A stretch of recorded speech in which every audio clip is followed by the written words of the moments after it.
women, and alcohol, power. I used to have a godlike complex. You only live once, so it's live life to the fullest. Basically feeling like there's no reason to live. I was on the football team, I was a superstar, I was in the paper, but I was not happy, man. Because I wanted to show people why Islam was a danger as a religion, and in the end I decided to write an anti-Islam book. Because today everybody feels challenged. We don't know what to do. We're frustrated. People are emotional. They don't have answers. And it leads to depression, it leads to anger. I see his character, I see the way he treated other people, I see how he treated his enemies. I think he is a prophet.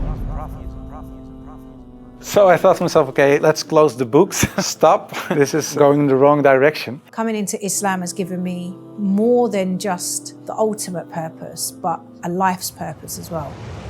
I didn't feel like I'm changing, I felt like I'm adjusting. I felt it was a continuation, I felt it was universal. Islam is a cure for everything. It's a guide to life, it's a way of life. How was your, teenage years? The teenage years for me was quite hard because growing up, I thought these things would make me happy, going out partying, drinking, girls. When I got to the age of 18, I was absolutely calamitized by money and women and alcohol, power. I used to have a godlike complex. I used to think I was better than people. Honestly, I used to think nothing can touch me. I used to think I had some sort of significance, and it was very, very wrong. I really hated who I was. I used to think these things would make me happy because I couldn't be happy. Nothing made me happy in this world. I was never happy. I could have all the money in the world. I'd have 10 women around me. I'd have a big pile of cash behind me. I'm not happy. Nothing would be happy. Nothing would make me happy, no matter what I'd done. And the older I get, the higher the levels got, and the more I'd get, and the more I wouldn't be happy. So, it got even worse because I thought, if this can't make me happy, nothing's going to make me happy. And I was miserable. I was absolutely miserable. I was lost. I had no guidance. I would drink myself to death on the night. No one's there for me when I was down and out. And no one was truly there for me as a friend. They'd only want me to go down with them. We'll all go down together. And what I used to think was a friend, it was not a friend at all. I know that now. What was your purpose before Islam, and what is it after Islam? My belief system was that, YOLO, as we call it in the UK. You only live once, so it's live life to the fullest. The problem with that lifestyle is that there is no purpose. And so when there's no purpose, you fall into that kind of existential crisis of basically feeling like there's no reason to live. And I did get to that point a lot in my earlier life, where it's kind of like after the lights have dimmed and after the party stops, then what's the purpose of life? So Islam gave me not only a purpose in the next life of being able to attain long-lasting happiness in Jannah, but also Allah's given me gifts that I can use in this life, my voice being one of them, my interaction with people being another. So I think coming into Islam has given me more than just the ultimate purpose, but a life's purpose as well. What else happened that attracted you more to Islam? I remember hearing the Quran for the first time, and it was just so fascinating, so attracted to it, that I don't know what it says. I have no clue, right? I don't understand Arabic at that time. But it touched me, the recitation. And I felt when I understood Islam that it was not something new. I felt it was universal. I felt it was a continuation. I didn't feel like I'm changing. I felt like I'm adjusting. Knowing all the prophets, knowing the Old Testament, the New Testament, I felt like Islam was just the last testament. And then finally realizing that Islam is just the continuation of the same message. It makes sense. It's like it was La ilaha illallah, Musa Rasulullah, Isa Rasulullah, Nuh Rasulullah, Ibrahim, and now it's La ilaha Muhammad Rasulullah. Same, there's one constant, which is La ilaha, and there's variables. The prophets changed. It's perfect. It's the only thing that makes sense. You have been to Umrah many times, but when you went to Umrah for the first time, what was the thing that affected you the most, and why? When I went to Masjid al-Haram, so many people in one area, all races, all colours, every single country, and I knew this was the answer.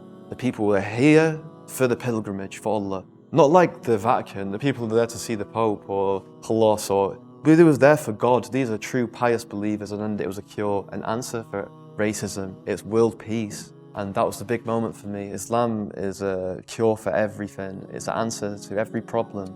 It's a guide to life, it's a way of life.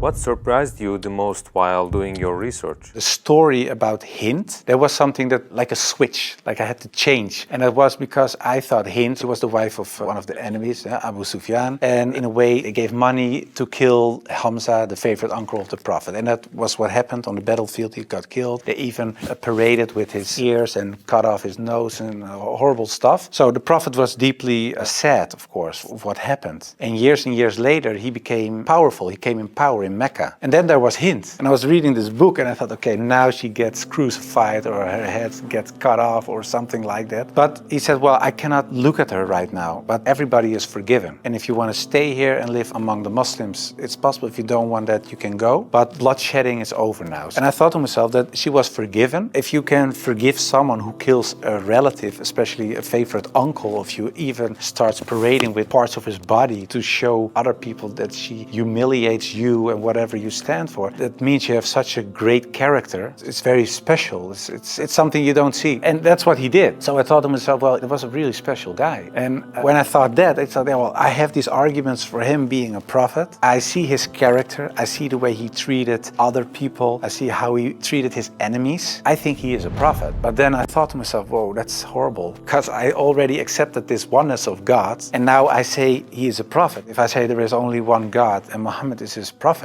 it's almost Shahada. So I thought to myself, okay, let's close the books. Stop. This is going in the wrong direction. As towards eternity, we need your support.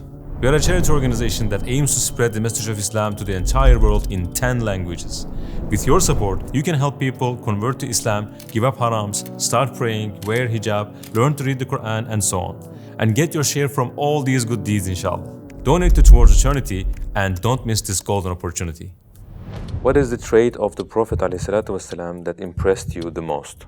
The Prophet ﷺ would always somehow adapt to the people that he used to talk to. It's an amazing trait that he used to have. His behavior would never be the same with all the people. I mean, he would always be just. But if a child would come to him, he would adjust. If a desert dweller would come to him, like a Bedouin, he would adjust. If an educated people would come to him, he would adjust. He would adjust to everyone. A woman would talk to him, he would adjust. He would always come down to the level of the people. Even change his speech, even change his behavior. Even sometimes people would ask the same question, but knowing their background, he would give them an answer that they need to actually understand and that would connect and help them achieve the change that they need in their life. I think that's something amazing. What impressed you the most about Prophet Muhammad ﷺ? The fact that the Prophet ﷺ was not allowed by Allah to chill out.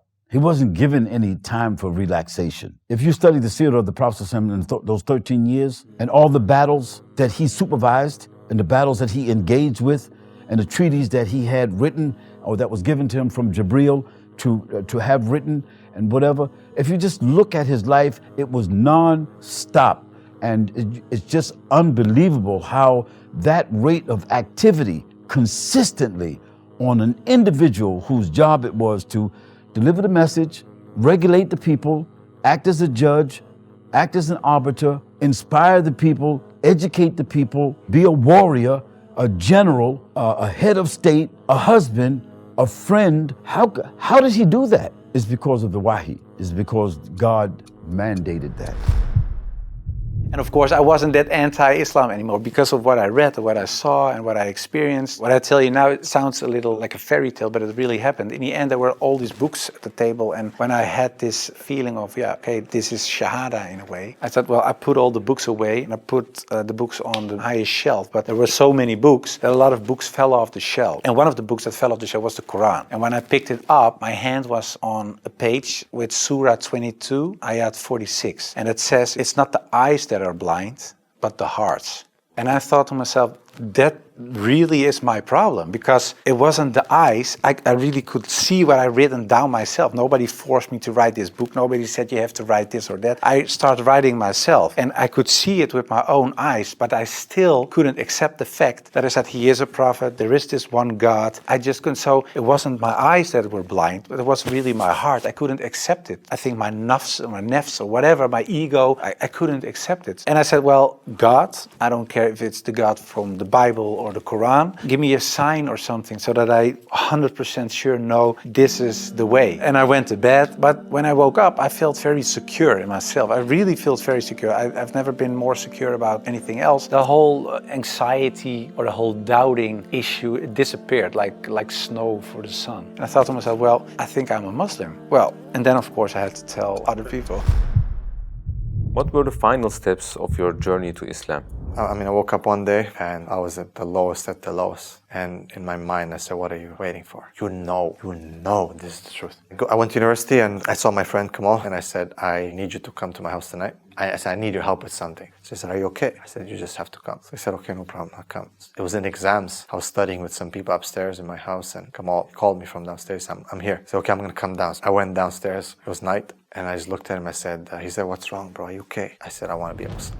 And he said, oh, he said, I knew it. He said, I knew it. I said, what do you mean? He's like, remember that long tarawih that we prayed together? He said, in sujood, I was praying, oh Allah, if this guy is looking for you, guide him to Islam. Let him embrace Islam. And he just said, repeat after me. I already knew what I have to say. When I said my Shahada, I felt that heaviness being lifted from me. Just by saying those words, the way I slept that night was just different. If you had a chance to speak to all the non-Muslims in the world, what would you like to say if you had just 1 minute? Oh, you sitting at home now, you have times when you don't know why you're alive. You have times of sadness and loss and grief, and the fun just isn't working the way it used to. You have pain, and maybe sometimes you don't know why you're alive, and you want to ask somebody to help you, but you don't know how to ask. And everything feels like it's strange and unreal. God is one. When you feel like this, look at a rose in the garden and think that it makes scent for us. When you feel like this, look at the bees and just think how amazing that honey is so tasty, and it's also a healing. We give it for sore throats. Just think about how nature is there for us and how beautiful it is that the rain goes into the ground, into the roots of the trees, and then the trees grow a leaf or a flower, and then that flower becomes fruit that we can just eat, and it has goodness for us, and feel the loving and benevolent presence of your Lord. Be sincere. This is probably the most difficult thing in everything you do. Every book of hadith starts with this hadith, إِنَّمَا الْأَعْمَالُ بِالنِّيَّاتِ. Every action is according to its intention. Because it is intention, sincerity, ikhlas. As Sufyan al-Thawri rahimahullah said that, مَا وَجَدْتُ شَيْءٍ عَلَيْهِ أَشَدُّ مِنْ نِيَّتِي. I didn't find anything more difficult upon me than my intention. Sincerity. If you're sincere, if you really want God, you want Allah, you'll find it. You'll find it. So if you're sincere in anything you do in life, I think in the end, the outcome is always going to be positive. I would tell them there has to be purpose behind the normal kind of daily grind of life. This isn't it. And if you think this is it, then that has to be the saddest conclusion that anyone can come to. Because this life is a roller coaster. It's full of trials, it's full of hardship, it's full of difficulty, it's full of injustice, sadness. So if this is it, then why were we created? I would invite them to think. I would invite them to consider the cycle of life, to take a flower, to look at how that flower grows from a seed and blossoms into something beautiful, and then wilts and dies again. I would invite them just to stand in front of the ocean and to look at the depths of the ocean, and that life exists in the darkness of the ocean. To take a leaf and look at the intricacies of the design of one single leaf, and to ask themselves, where did this come from? Where did this come from? What is the purpose of this leaf? What is the purpose of this flower? What is the purpose of the ocean? And then to think, I too am a part of that creation. So if there is a purpose of a leaf and the purpose of a flower, then what is my purpose? That's what I would ask them. I would say, as a people, we need to learn how to think. So we get so caught up in living that we don't think much like, what are we living for and why are we living? And sometimes you have to pause life and stop and think. Don't get influenced just by your heritage. It's like, because I'm born in England, the Church of England, I'm going to be a Christian. That means if I was born in Israel, I would have been a Jew. So it's not about what's the truth, it's just about what I inherit. I don't think religion should be an inheritance. We should search for the truth, and we should research. My message would be, don't listen to media, don't listen to politicians that speak negative about Islam. Do your own research. You're always responsible for your own knowledge. If you don't understand anything, do research. And it's very easy. There's a lot of content on social media. You can read a lot about Islam. Go to a mosque, speak to an imam, go to Muslims, talk about this religion, and just don't follow like blindly what the media and politicians are telling you. Do your own research, and then you will find out, inshallah, that Islam is the solution and Islam is the truth. I would tell all the non-Muslims of the world that you are born Muslim. You are born knowing that there is a higher power. It's the best feeling in the world when you finally revert to who you were when you, on your first day taking a breath on this earth. When you were Muslim, it's the best to revert to that kind of mindset because it's who you are naturally. We all know that there is an afterlife. We all know that there is a God, and it's through the teachings and people and society that we kind of stray away from that. So I want you to see Islam as not some sort of abstract, different, pushed off to the corner kind of cultural concept, but instead Islam is a universal message for all of mankind. To be Islam, you just have to believe that there is one God and Prophet Muhammad, peace be upon him, is his last and final messenger. That's all you have to believe. I became much more happy after I became Muslim. So I would like to invite everybody to become Muslim, just because it brings peace to your soul and peace to your heart. It is the truth, it resonates with heart and soul. At least look at it from an Islamic perspective, try to read and study the life of the Prophet, try to understand what the Muslims believe, not so much the behavior of Muslims, because there are a lot of Muslims that don't live like Muslims, including myself. I don't always live like a Muslim, I should, we all do, but you should look at the example of all examples, and it was the Prophet. And if you study his life, perhaps you find guidance that leads you to the truth.